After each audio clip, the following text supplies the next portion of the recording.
Welcome to the Rabbi and the Shrink. This is Dr. Margarita Guri, the Shrink, and this is everyone's favorite rabbi, Yonason Goldson.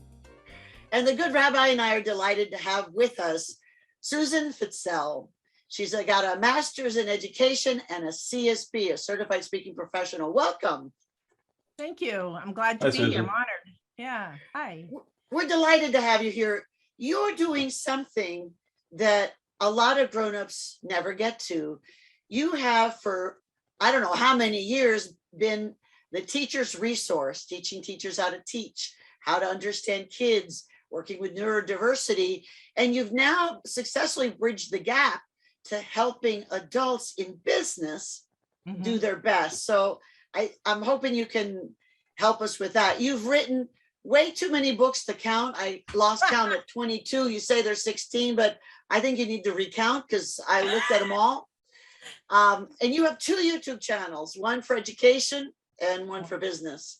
The best way to reach her is Susan, S-U-S-A-N, Fitzell, F-I-T-Z-E-L-L, because she doesn't have to sell anything. Just listening to her is all you need. Well, so tell us, how did you get to all this neurodiversity stuff?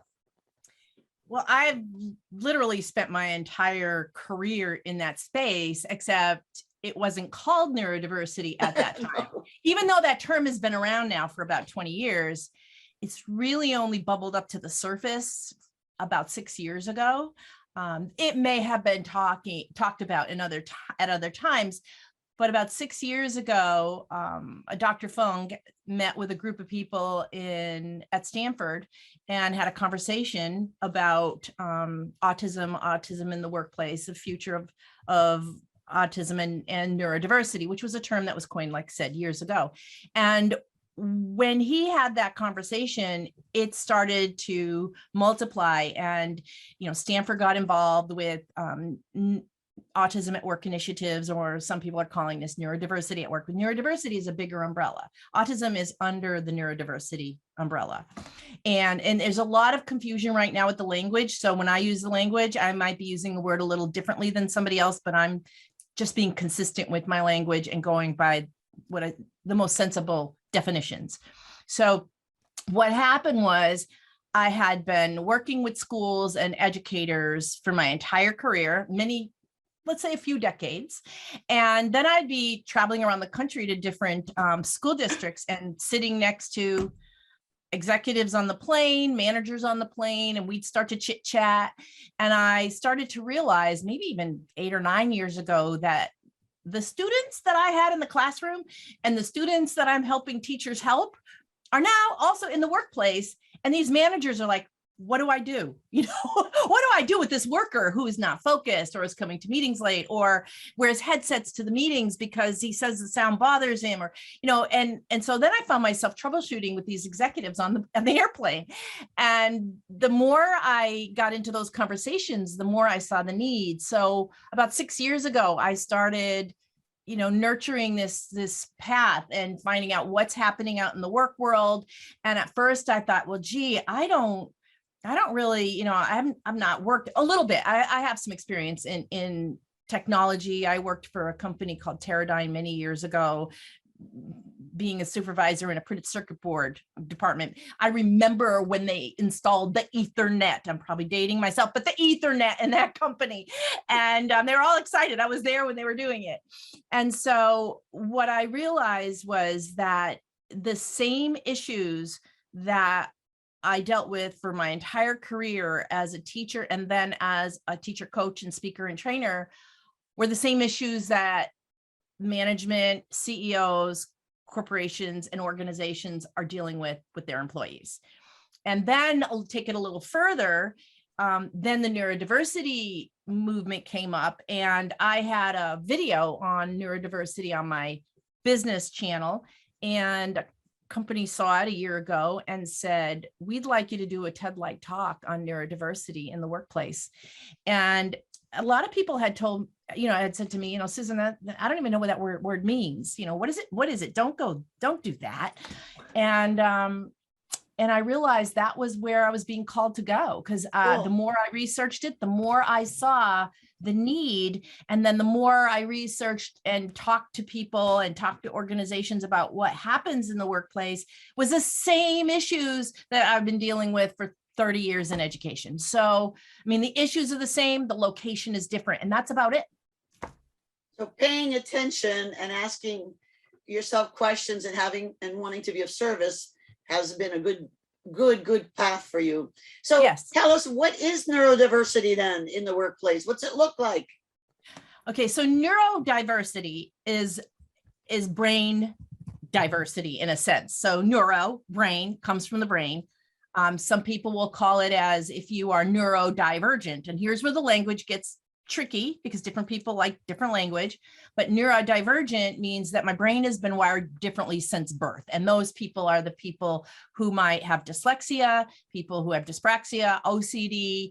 And I'm going to use identity first language here, because that is what the majority of autistic people want, adults anyway, at this point in time. There's also some controversy because some people say people first language, but there's also now a big push for identity first language. And out of respect for the people who want that, the autistic people themselves, I'm going to use it.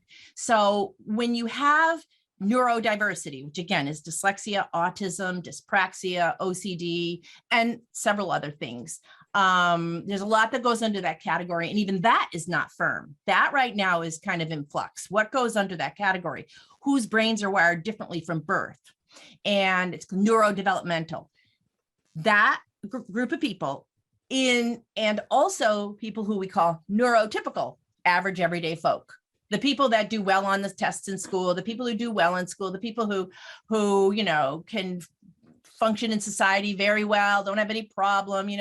They're just they might be really bright everyday folk, but they're everyday folk that fit all the social norms, maybe even all the learning norms that schools want to teach to, do pretty well on standardized tests. And so they're neurotypical. And oftentimes the neurotypical people find the neurodivergent people difficult to deal with, odd ducks, quirky, and they don't necessarily understand each other.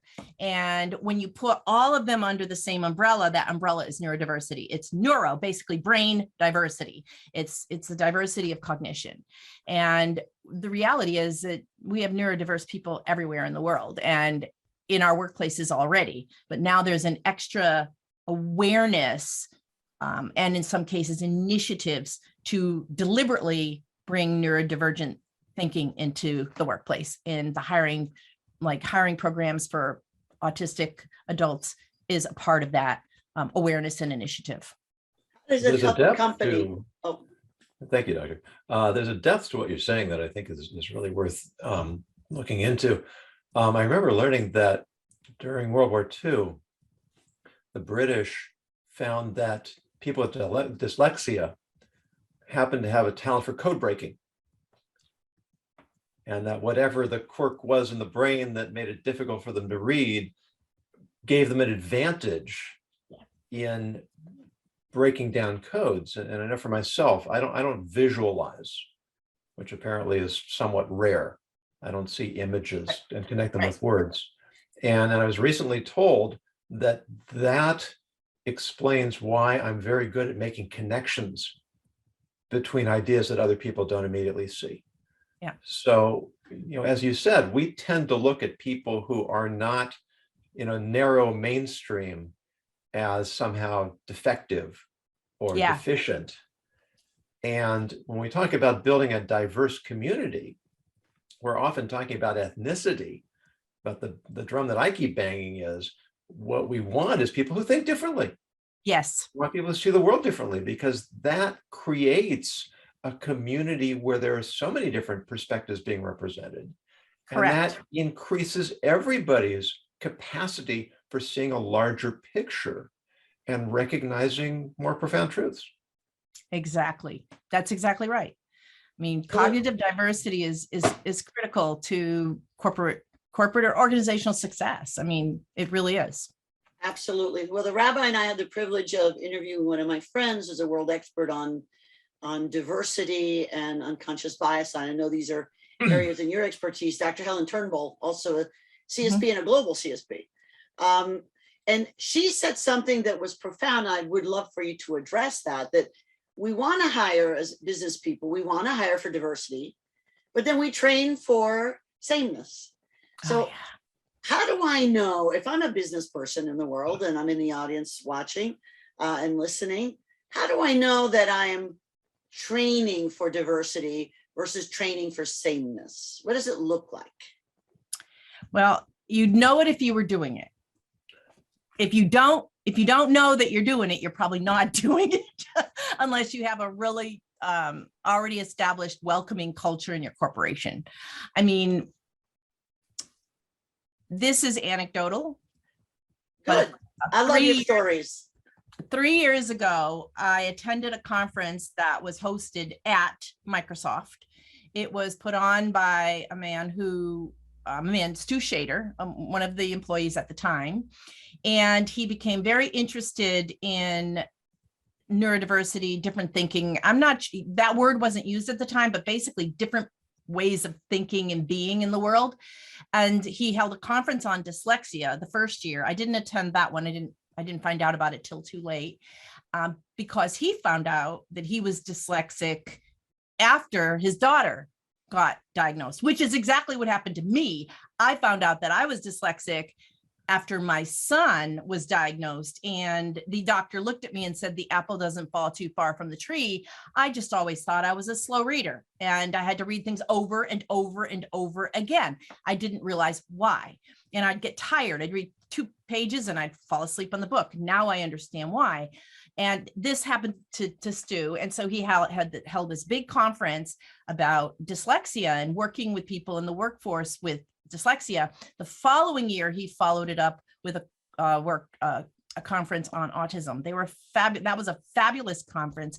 And so when I was there, I was, in the hallway. You have these hallway conversations. There was a woman there who had spent her entire life.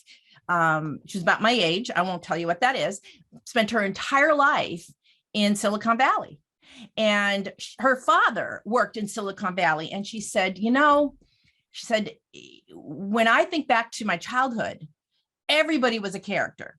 Everyone who worked in Silicon Valley was a character. Everybody thought uniquely. We had the most interesting parties and interesting events because, even just what people wore stood out. And she says, the problem we have now, even in Silicon Valley, is that we hire, just like you said, for sameness, where we got HR in there. We're using artificial intelligence to sift through resumes. I think companies lose a lot of talent that way. I think it's a big mistake, but it's easier, faster, quicker, more efficient, probably cost effective. Well, and that's debatable too, because it's cost effective if you're losing talent, in the short run, right? Yeah. And so what she was saying is now, we're hiring people and we want them to fit a certain mold. And now we're lacking the diversity of thought. We don't have those characters in the workplace anymore. And when we do, sometimes other people are like, ooh, or, what's wrong with that person? And there isn't a culture in place to accept differences. And, we talk about that all the time, but there's also neuro differences. And so if you, for instance, there's one of my clients said to me, we were having a meeting. This is before COVID. So it was in-person meeting around a conference table. And one of the young engineers came in with headsets in. And he had been doing that. And it was irritating his manager and called him out in front of everybody this one time and said, what are you doing wearing headsets and listening to music while we're having this meeting?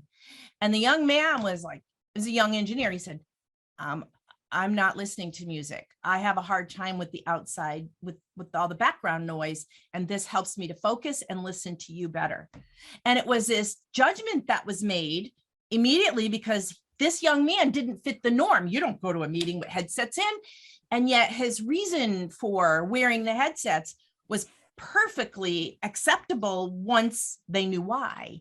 And that's the kind of, if you have a culture in your company that is going to question things like that, and be concerned about that employee who doesn't make eye contact, or, worried about the sales guy who's been doing great in sales for decades, but now you put in an LMS system with a testing part to it that's a standardized computer program, and you're asking this dyslexic to pass that test for every new product that comes out before they go out and sell it. You're going to lose that employee, and you're going to lose a lot of money, because that employee was an excellent salesperson, had a lot of company IP, and now they're out the door because you put in something in place that's great for neurotypicals and people who test well, but not necessarily a dyslexic that is excellent at sales. And a lot of this is, I don't want to get into stereotypes, but if you read about what are the strengths of dyslexics, often they're very personable and very friendly, and often, nothing is ever always. And they also have amazing spatial intelligence. So, if you've got a person who's with dyslexia who's going into a company to sell a product, and that product is to fit in a certain place, or, be on the line, I used to know what this was. I worked in a factory as a teenager, but the line where all the people are working, you've got somebody who really can, assembly line. Yeah. You can have somebody who could really do an excellent job at what they do because of their dyslexia. And unfortunately, if you've got systems in place that don't honor how different people's brains work, you're going to lose those people. Either because of harassment that happens, or because you're measuring the wrong thing. Your performance review is based on, well, he can't pass his test, instead of look at the sales he's making. It's the example you gave, Susan. There's a point that I'd like to, maybe you could develop for us, because I think it's confusing and it's challenging. That this example you gave of the fellow wearing the headphones, right? Cosmetically, he was projecting what would naturally be interpreted as disrespect. Right? And when we are part of any community, there are certain expected norms. And if I violate those norms, if I deviate from them, that's going to it's going to call attention to me. It's going to send a message, whether it's intentional or not. And it could affect the health of the community. So what is the strategy we can use to allow people to do what they need to do, to be who they are, in a way that doesn't somehow sabotage the culture that we live in with the appearance of impropriety? Right. So the best example of that is from a company called Ultranauts, who only hires people in the spectrum for the most part, because that's what they do. And it was started by two young men from MIT. They started this company. It's essentially, I think, a software company. And a couple years into working, they're all working remotely all over the world. And someone suggested, they were having some difficulties with how do you communicate? How do you connect remotely? Someone suggested, wouldn't it be great if we all had a user's manual? And so they created what they call BioDeck, but a user's manual for each employee. So now everybody has access to say, your name, what you prefer to be called, when's the best time of day to typically to connect with you if you're not a morning person. That's is it better? Great. Yes, it's fabulous. Yeah. A lot of companies are really interested in this, and companies could create their own, but now that person with the headphones has a way, because most times they're masking, they're trying to hide, they don't want it to come out. So this young man may not even have realized he was violating a social norm. He was just doing what he needed to take care of himself, or to be able to focus and do a good job. He might not have known the social implications of that. Or you could say, well, he should have told his manager why he had them on. Who knows? He may not even have thought of it. Or some people say, do it first, then ask, don't ask permission, just wait and see what happens. Who knows? I don't know that part of the story. But if you all had a user's manual, then he could have said, well, I have difficulty with background noise, so I will be wearing headsets. I'm not playing music. I'm listening to you. It actually allows me to hear you better and focus better. So that type of tool in a culture, in the workplace, in a workplace culture, can be highly effective. And, some companies, they do a stand-up morning check-in. And so they can check in and they can talk to people about what they need. If you develop a company, that culture that accepts that. So my thinking is that what we need to do is we need to look at our company culture and see how accepting is it for the way different people learn, the way different people focus, the way different people communicate, and provide options for that. And most of those options don't deter from productivity or the culture at all. They actually might help, because what typically happens is the people with neurodivergence, people whose brains work differently, they're often doing what's called masking, and they're trying to hide who they were. I had a writer who was editing for me for years. She was also a friend. We also studied Kung Fu together. And one day she's in my house, and I've known her now for years, and she's been working with me. I contracted her to write. She was a freelance writer too. And all of a sudden she said, I said, I learned this word masking, I didn't even know this thing existed. And she says, oh, I mask all the time. I said, what do you mean? She said, well, I have ADHD and I don't want anybody to know because they might think less of me. So I hide it. I do everything I can to hide it. Well, when you do that, what I'm learning is it stresses people out. So by the time they get home, if it's an in-person workplace, they're exhausted from hiding who they are all day long and, trying to be somebody they're not. That's an exhausting thing to try to do. And that's what happens to a lot of people who are already in corporations who aren't neurodivergent friendly. And so they try to mask, and sometimes they do it well and sometimes they don't. And that's the job of the ethical leader, is in the example you gave, don't call somebody out in public, right? But speak to them privately and say, are you aware that what you're doing is seen this way? And then you can find out why it's going on. And when that doesn't happen, then we're calling you, doctor, as the misbehavior expert to clean things up. Right? Well, I like the idea of the bio deck. There's like Pokemon cards for all your people. What are their strengths, their secondary strengths, their the things that may look like a disadvantage, but are actually, what are the advantage of that? I love that idea. And then that explains the misbehavior. So I was wondering, when I was looking at your articles, you have one on martial arts and the awakening of a public school teacher, or some title such as that. And I'm going, why martial arts? And I thought, okay, so that's good. I like that a lot. Well, do you want to know the answer to that? Because you did Kung Fu. Yes, I did. Yes. So is there more of an answer than that? Well, I think I did what that book is about. That was a turning point in my life. Just to say that little book. And I hated to exercise. I'm still not thrilled with certain, I've just never been one to go to the gym and do the boring treadmill or there's so many ways to exercise that are boring. Yeah.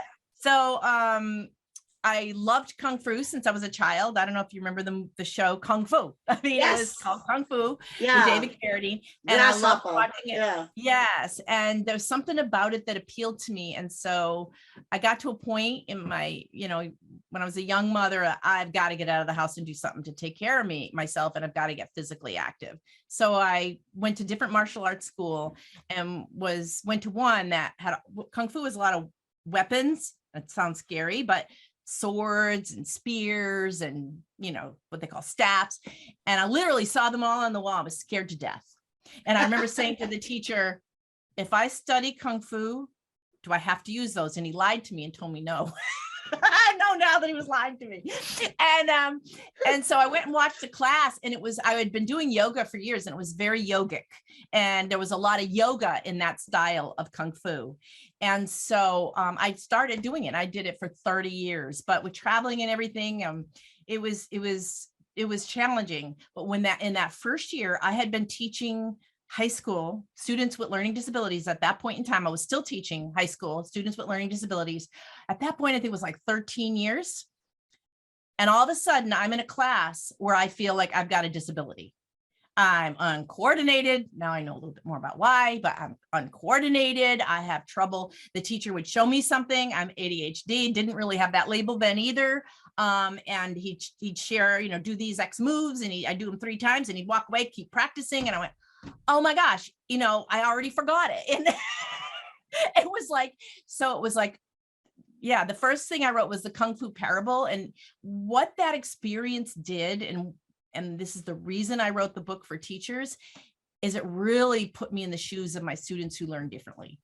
I did not, because I was pretty good in school. I could have been better if I knew how I learned it that in high school. I learned how I learned it in college and did much better in college. However, I really didn't struggle academically, and I'd never been into sports. So I'd never really come face to face with my uncoordination challenge and my memory for physical movement challenge. And I would get more nervous over a Kung Fu test than I ever did on an academic test. So it just taught me a lot about myself and what it felt like to be my students. Good for you. It was a life changer for me. Mm-hmm. And it's how people feel in the workplace when they're trying, when they're not able to be who they really are. And it goes the other direction as well. You just reminded me when I was early in my teaching career, and we started teaching in August, and one year by September I was burned out. It felt like June. What happened? It should have been June. It did, yeah. June couldn't come soon enough. I had a group of students, one particular class. I mean, there's only one way to describe them. It was the biggest bunch of bananas you've ever seen in your life. And I gave the first test, which I'd been giving for years in the same material. Every single student flunked it, except one who got an A. But and I didn't even know where to start. We have the holiday of Sukkot comes in September, October. We get a week off. I spent the entire week reading Harry Potter. It was just pure escape from reality for me. Mm-hmm. Well, my wife is a special ed teacher. And then I said to her, I just don't know what to do. And she helped me modify my curriculum, modify my tests. And I came back and I was able to turn the year into a success. Good. That's wonderful. And, you're talking about how the people who are masking, it's exhausting. Sometimes on the other side, it can be exhausting too, trying to figure out how to deal with people we don't understand. Right. And all the more so when we're responsible for them. Mm-hmm. But to have people that would have, first of all, to have the presence of mind to ask for help. Mm-hmm. And to have the resources that can actually offer us help that's going to serve us and serve them. It makes all the difference in the world. It does. Susan, you tell a great story about learning to ask for help. And you tell one about your daddy and you. And I think it served you well in the work you do to create cultures where people can ask for help. Could you please tell us that story? I think it's charming.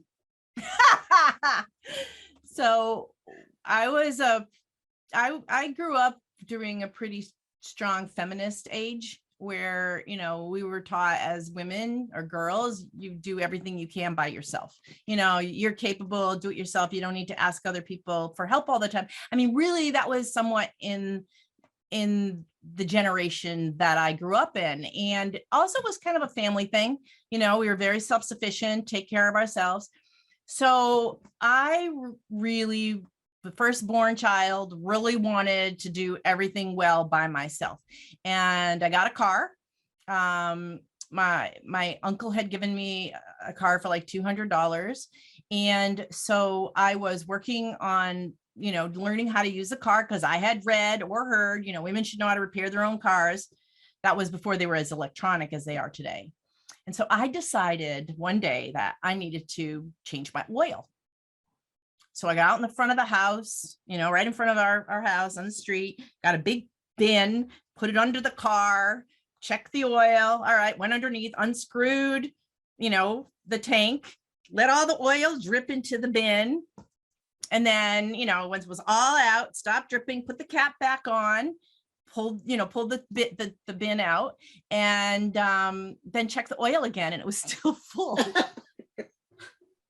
Like, what did I do? And then I knew there was another dipstick in there. So I pulled that one out. It was a transmission fluid and it was empty. I went, oh my gosh, I emptied the transmission fluid instead of the oil. What do? I have oil. I don't have transmission fluid and I'm nowhere near a gas station.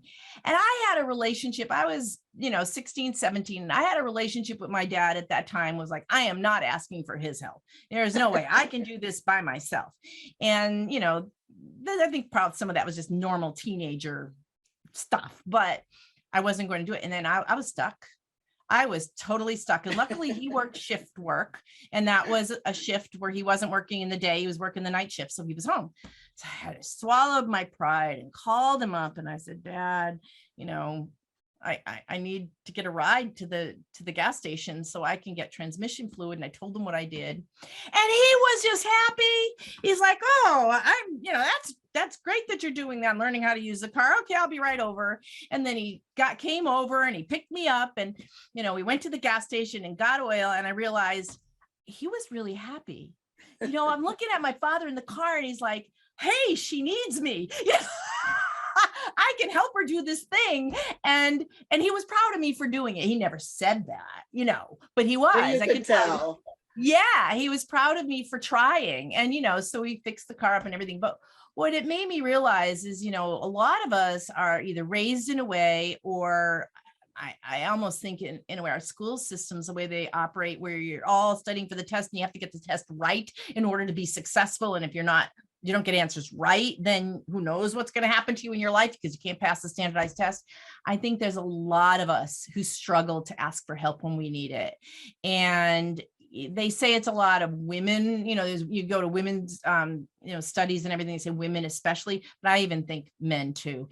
And I don't think there's a gender thing to that. And, we have to be able to ask for help when we need it. And two places where that applies in this topic is, as managers, one of the things that it's important to do is to not only ask for help with those to help. You got an employee that's puzzling you, you're not trying to work with them. Not only ask for help, ask the right people for help. I mean, I know one of the arguments right now in the autism at work world is a lot of the autistic people are saying, ask an autistic person for help. Although if you meet one autistic person, you've met one autistic person. They're all different, as we all are. But, some people think, oh, you're autistic. I know exactly what you are. No, you don't. And so it's important to go to someone who really understands that background, has worked, either is autistic or really seriously understands the spectrum of challenges that might be faced and the strengths that might be faced by someone who's autistic. And the same with any other brain divergence or learning difference. I've never liked the term learning disability. And I was horrified when I found out that all those learning disabilities that I worked with in schools, when you got into the adult world, they were in the DSM and they were considered mental disorders. I said, what? And then I was informed that's because people can't get help unless it's in the DSM.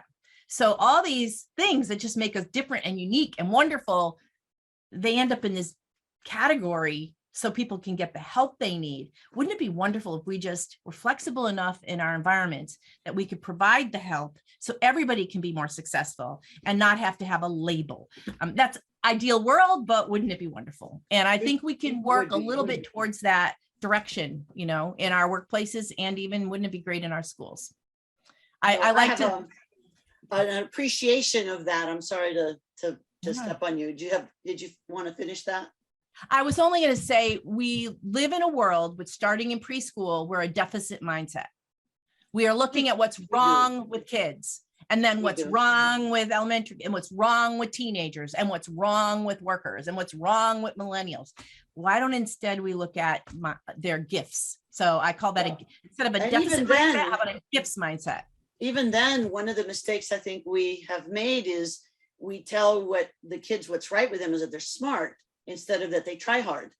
Because if you tell a kid they're smart, then they're afraid to make mistakes. So I think how we identify anything on the spectrum of what's working well or not in the context. I was put in a class when I was in first grade that had the word retard on the door. I came as a refugee from Cuba. I didn't speak English particularly well, and I was pretty traumatized by how mean some of the teachers were in the classroom. This particular teacher was very abusive, and so I decided to not speak and became selectively mute for quite some time, just at school, not anywhere else. I was a blabbermouth and still am, right, Rabbi? I mean, I've been known to have an opinion. But because of that, I think that's why I became a psychologist. The other kids that were in that class with me, I could see there were the ones that had what my father would call it neuroplasticity, that their brains reached beyond what we expect. They were different somehow. So he back then didn't use the term, the neurodiversity, but he was making it sound like a benefit. And there are all the kids, the ones that suffered with stuttering, or that somehow were dyslexic, or this. I myself am ADHD, a little ADD squirrel, but I use it to my advantage. How many speakers have ADD, really? I think probably a lot of us. I know it makes us really good at managing a crowd and paying attention and all that kind of stuff. So let's say then that you're working with the group. Everyone's listening to you now. If I want to help everyone have a diverse mindset so they can bring out the best in their team, what do you suggest people do? What are the things that facilitate a richness of diversity of thought in a team meeting? Let's just focus on a meeting. Let's be specific.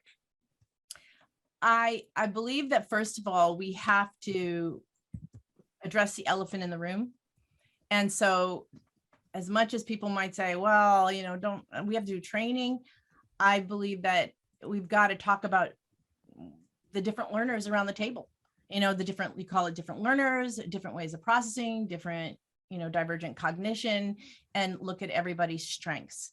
And, that becomes team building and maybe soft skills. But the reality is, until we recognize the strengths around the table and can realize if we will be better off as a team, we will be more successful as a team, we'll be more innovative as a team. If we can work with people's differences, be a little flexible, then we could really reach, some high limits in what we can do. I mean, the teams that have done that, the companies, the corporations that have done it, have found they have greater innovation, more patents, more productivity and efficiency. You get somebody on the team that is really efficiency oriented. They can't stand anything out of order. I'm kind of like one of those people. I hate inefficiency.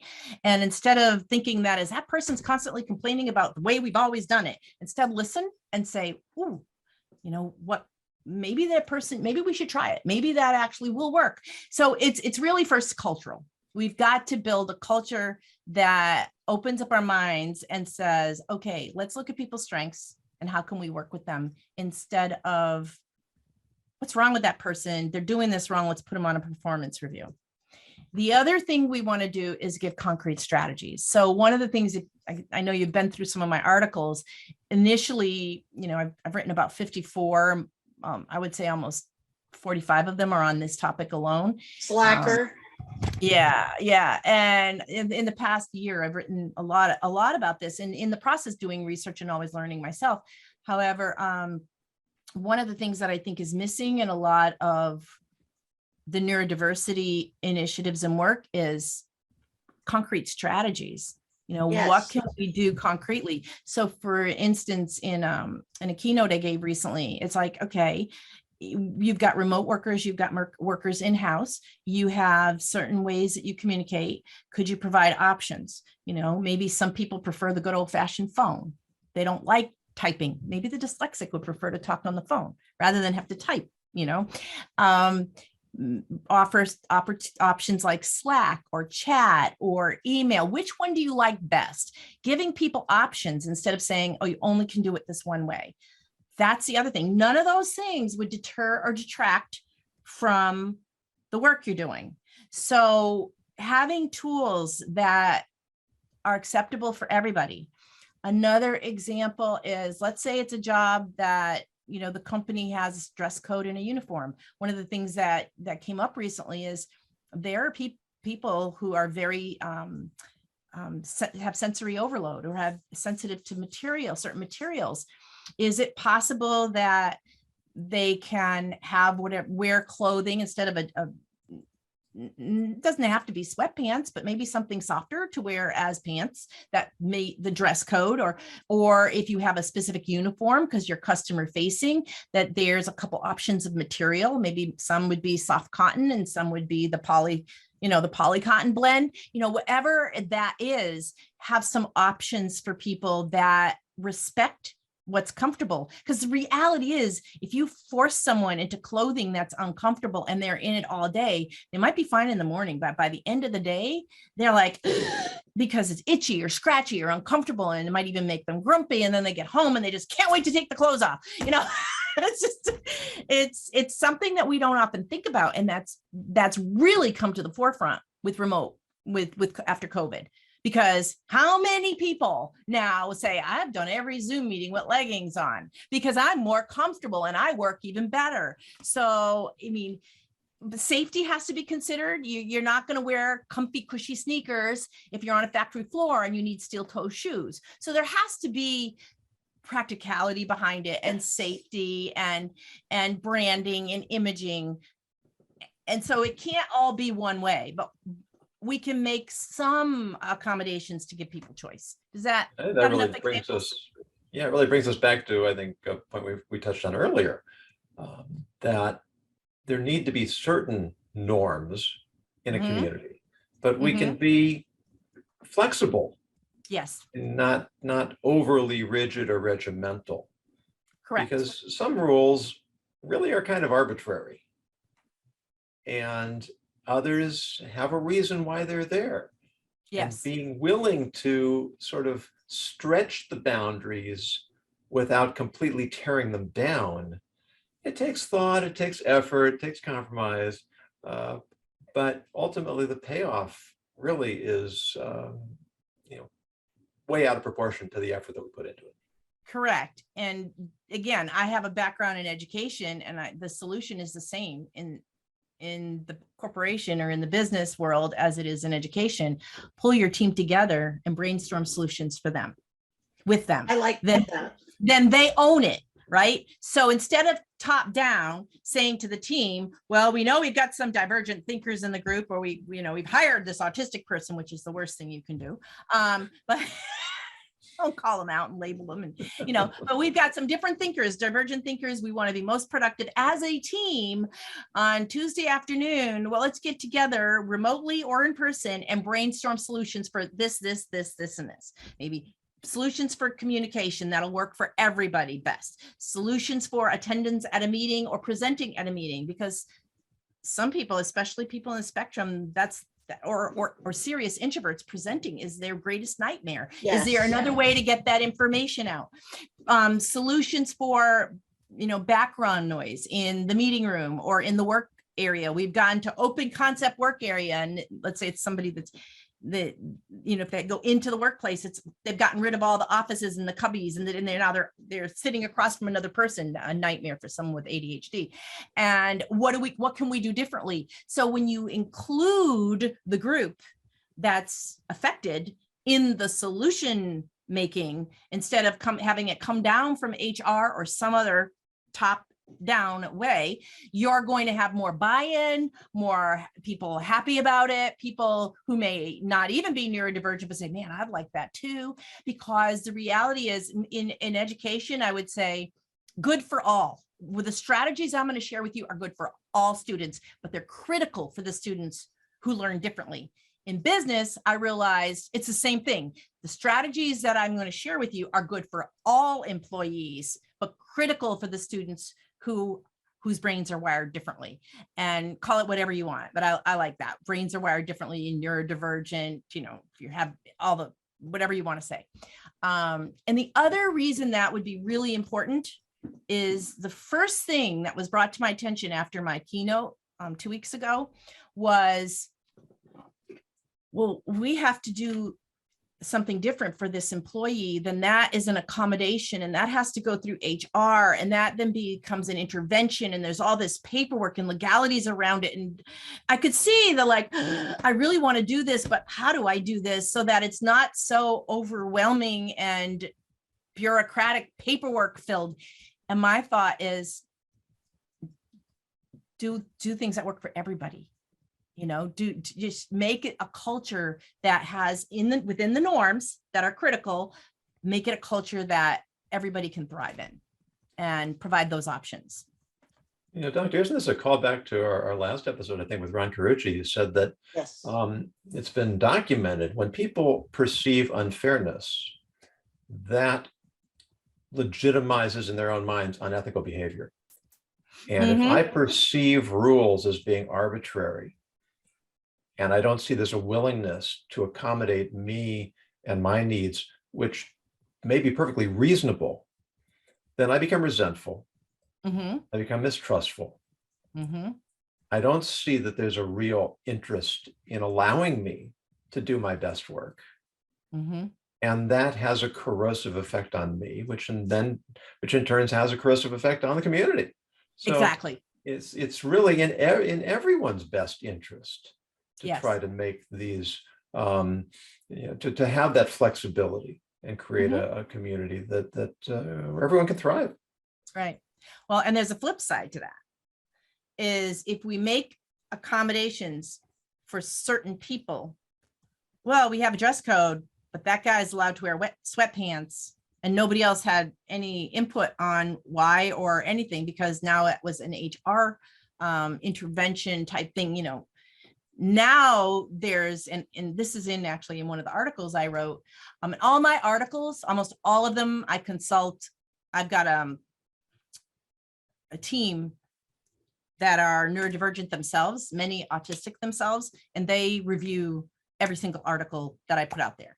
That's Every one of them, because I'm neurodivergent, but I'm not autistic. I have sometimes I think I have some tendencies that are like that I share some tendencies with them, but I don't know that world. So let's bring them in on my team and make sure that all my articles pass muster that way. And of course, because everybody's different, there's still probably are things that someone else will say, no, that's not right. It is what it is. But if I have certain exceptions for certain people, and we've gone through all the right path through HR and intervention and all those things, there are team members who say, why does he get to wear sweatpants and a t-shirt when we have to wear business casual? Now you've got the other side is resentful. Why are you getting to come in to work, at 9 o'clock when the rest of us have to come in at 8? So again, either side is going to develop resentments if things aren't approached appropriately and in a way that is building team spirit, good morale, and everybody feels like they had a voice. I think that's a lot of people just want a voice in changes that are being made. I think that's brilliant, and everyone should check out all your writings. I was spellbound. I don't always read all the articles, but I thought it was fascinating. Well, all right, now we've come to the time of the show. Rabbi, the word of the day, and then we'll come back to our guest expert, and she'll have some final words. Well, I'd like to introduce the word of the day with a teaching from the sages. They say that one who studies like a child, or as a child, is compared to ink written on fresh paper. One who studies in old age is compared to ink written on smudged paper. Now, on first glance, you might think this is sort of ageism. It's a simple warning to take advantage of youth, that our brains work differently. When we're younger, we didn't get into this conversation so much, but our brains work different. To try to learn a new language at an advanced age is very difficult. As a child, you just pick it right up. But so many other things to the complexities or the complex faculties of thinking develop over time, and to take advantage of youth to acquire information so that we're then ready to put it into practice as we mature. That's an opportunity we don't want to miss, but there's an additional, because that could be a little bit depressing. I'm not young anymore. So did I miss the boat? The sages are also telling us that there's a difference between being a child or being childlike, and that children love to learn. They just thrive on, they're curious, they want to know, they don't make a lot of judgments until a certain point. And if we're childlike in our thinking, then we are always able to learn in a way that is fresh and new. And the imagery of trying to read something on smudged paper where the ink and the background are blurring together, and you have to work so hard. I mean, it's like the learning issues that we've been talking about. You simply can't avoid the struggle there. But when it's on crisp, clean paper, the words jump off the page and are much easier to process. So with that introduction, the word of the day is palimpsest. Palimpsest, which is a parchment or paper from which the writing has been partially or completely erased to make room for another text. When something has a new layer or aspect or appearance that builds on its past and allows us to see or perceive parts of this past. So we're talking about smudge paper, but there's also the idea of having layers. In fact, they say that when Leonardo da Vinci painted the Mona Lisa, he painted image upon image upon image. And that even though we only think we're seeing the top image, we're actually, it's influenced, it's affected by all those layers that are beneath it. And so in a culture, to think about, instead of how we're different from one another, how we're at odds with each other, think of it more in terms of layers. I guess I could call it Shrek at this point, right? Those ogres are like onions, right? One of my other favorite animated characters. Yes. But to embrace the layers and the complexities of life, because that's what gives us texture and depth, and really makes it vibrant and worthwhile. Yes, love that. So Susan, do you have some final words of wisdom or call to action for all of us? I believe that the final words of wisdom is, if you want to create a work culture, an environment where you're going to see more innovation, more problem solving, more, let's say, efficiency, productivity, then really look to your people. And the thing is, a lot of people are looking at, oh, I should bring in this group of people. They're already there. Realize you already have many people whose brains are wired differently in the workplace. So if you start working with your teams and saying, okay, what can we do to make things better? You've been remote for years. Certain things work better for you at home. Now we'd like you to come into the office at least 2 or 3 days a week. What can we do that can bring some of the comfort that you had at home into the workplace? Some of the camaraderie that you got in Zoom into the workplace? Those kinds of things. As a starting spot, starting place is a great place to begin. You can do the work of starting an initiative, and there's organizations out there to help you do that, and Autism at Work initiative. However, I almost feel like there's a foundation that could be started no matter what by anybody, any company, any group that already paves the way for the beginning of people to work together well, no matter how their brains are wired. You're doing phenomenal work, Susan, and thank you for the contribution. Right? Do you have a new adventure on the horizon? I do.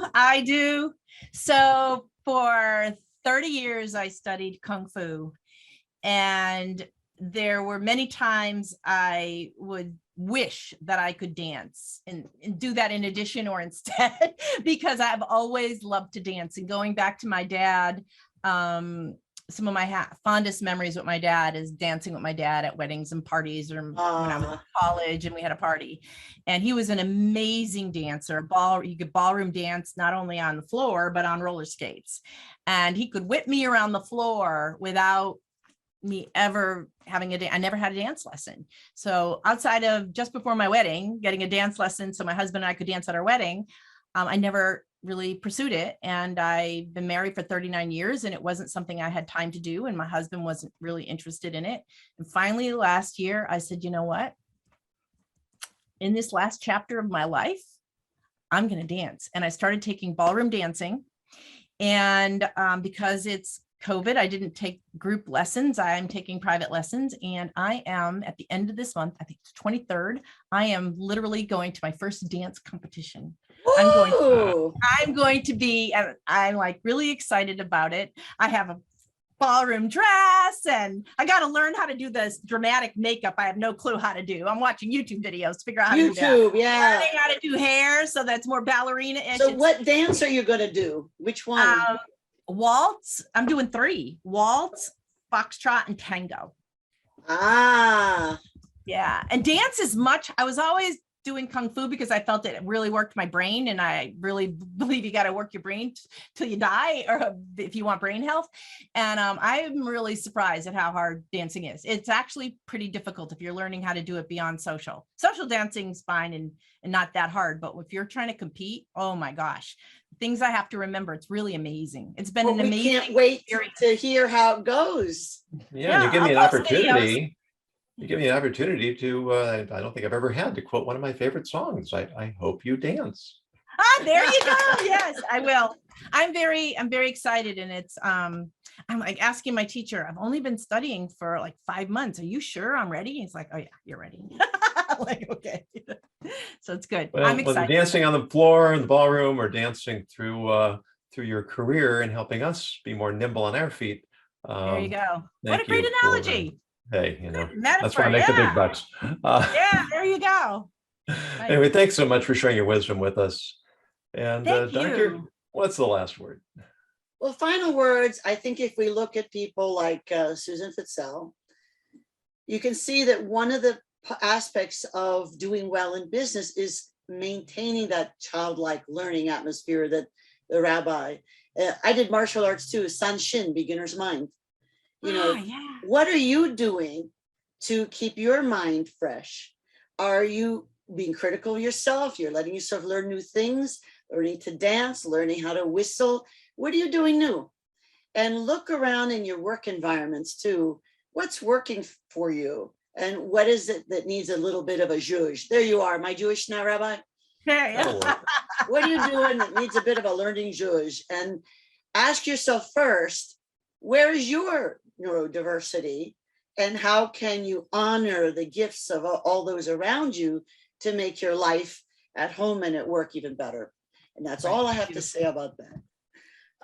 Susan, thank you for joining us. Rabbi, as always, it's great to have you on. This is the Rabbi and the Shrink, and we'll see you at the next episode. Thank you and be well. Thank you for listening to the Rabbi and the Shrink, Everyday Ethics Unscripted.